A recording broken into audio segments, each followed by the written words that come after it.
Hey y'all, it's Gabe. I am going to be going over the Medium Blue Wave Spiral Planner by Recollections. I was drawn towards it because it's a vertical planner and I've never had one of those before.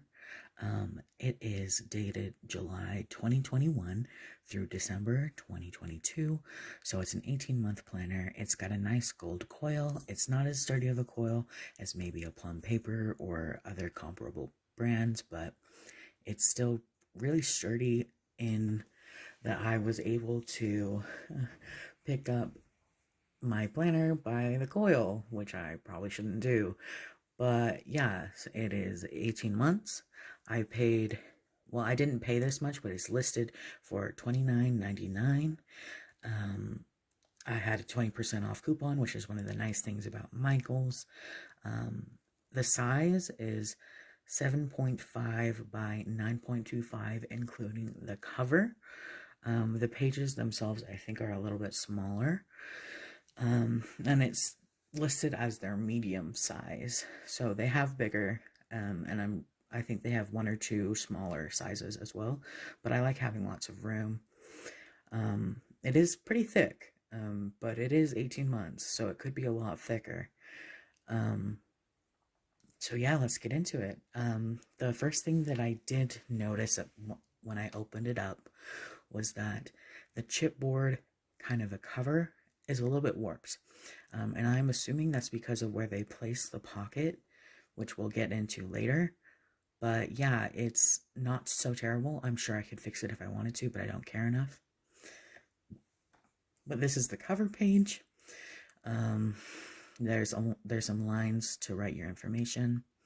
And then there is this yearly overview, which I'm sure could make a great habit tracker if you're only tracking maybe one or two things, maybe just one, depending on who you are and how you track.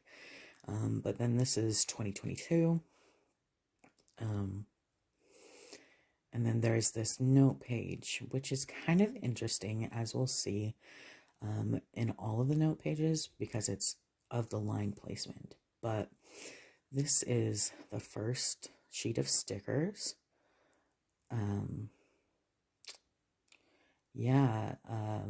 They seem to be the right size for the boxes, which is like a given, but here's some more stickers. I do appreciate that the stickers are the same kind of like watercolor kind of a look as the dividers, instead of them just putting the watercolor detail throughout the weeklies, because that's not really my favorite.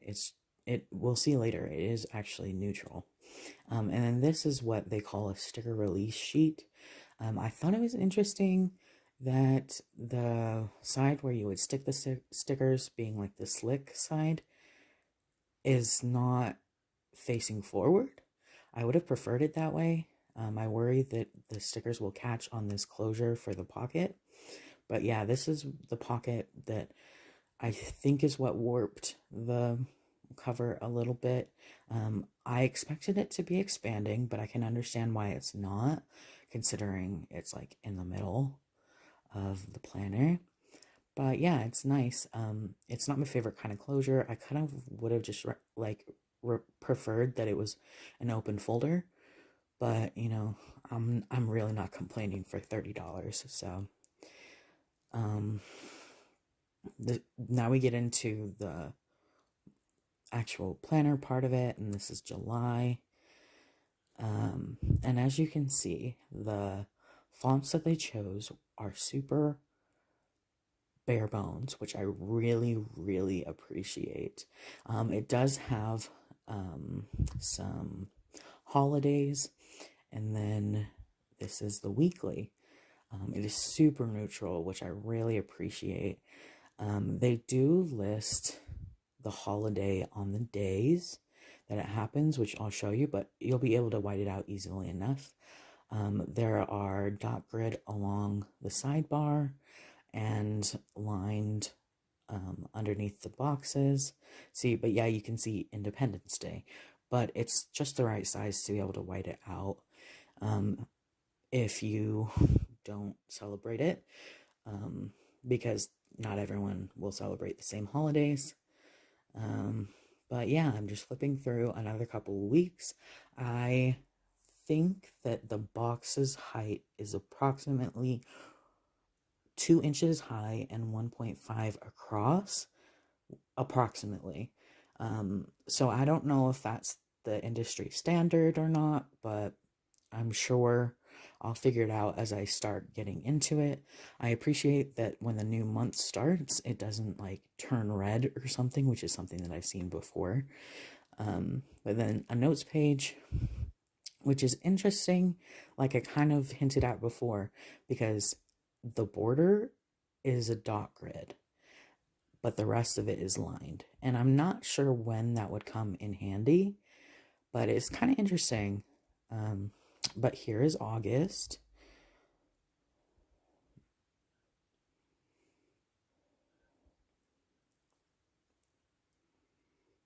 September.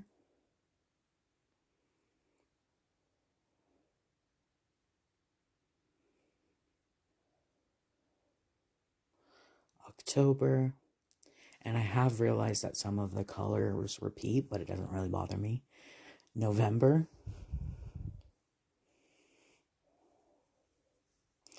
December, which I love.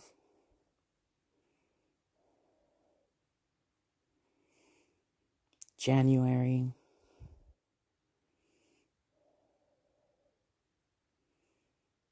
And I was just checking to see if it did anything weird with the year. February. March.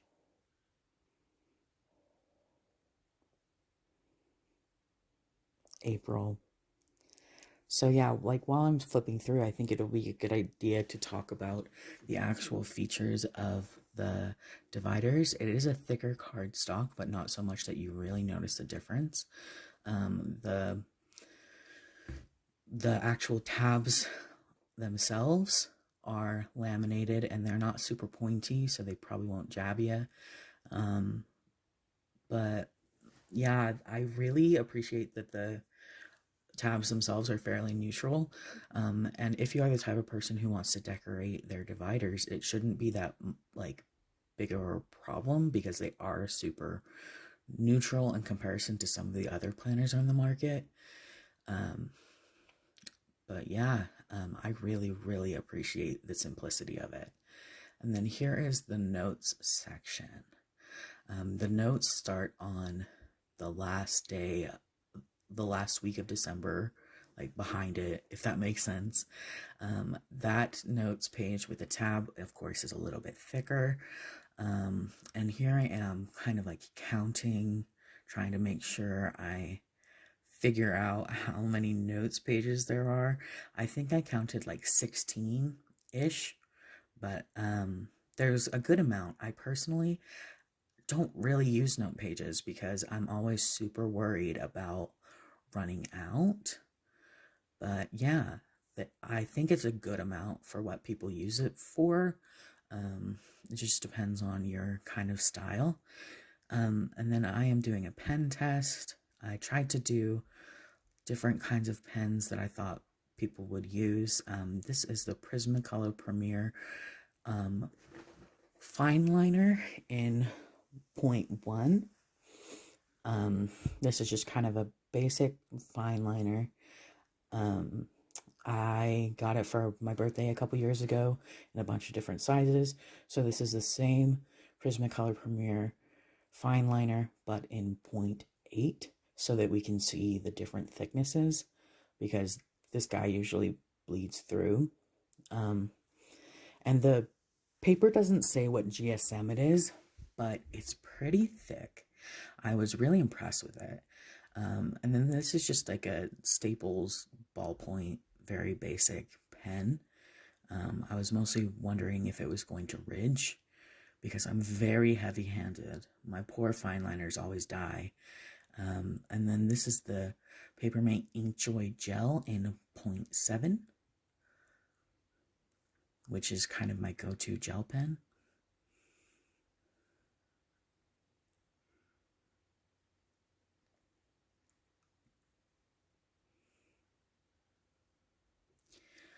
then this is just a friction erasable pen. It is an off-brand. It's not the Pilot one that you usually see. It's called Parku, and you can see that it's probably because it's old, a little bit old, and I don't use it that often, but it gunks up a bit. And I forgot to erase it on camera, but it erases really nice. It works better than like some other papers that I've used it on, where it can like erase the lines and stuff, but I didn't have any of that happening. This is the Tombow Furunosuke in hard. And I'm just doing the different thicknesses so I can see what bleeds through. I actually expected it to bleed through quite a bit more, as you'll see later. But just marking what it is so I don't forget, because that's something I would do.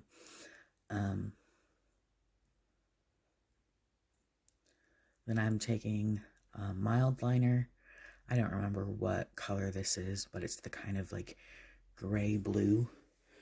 And these bleed through a fair amount on a lot of papers. And then I'm taking a Sharpie, ultra fine, or whatever it's called, because I just wanted to see. I just was curious. Because I don't think it's like useful to only test pens that are not gonna bleed through on your pen test, even though most people don't use Sharpies in their planners. And then Tombow dual tip brush pen. It is a dark gray color. That was really great, thin and thick. Good job, Gabe. Anyways,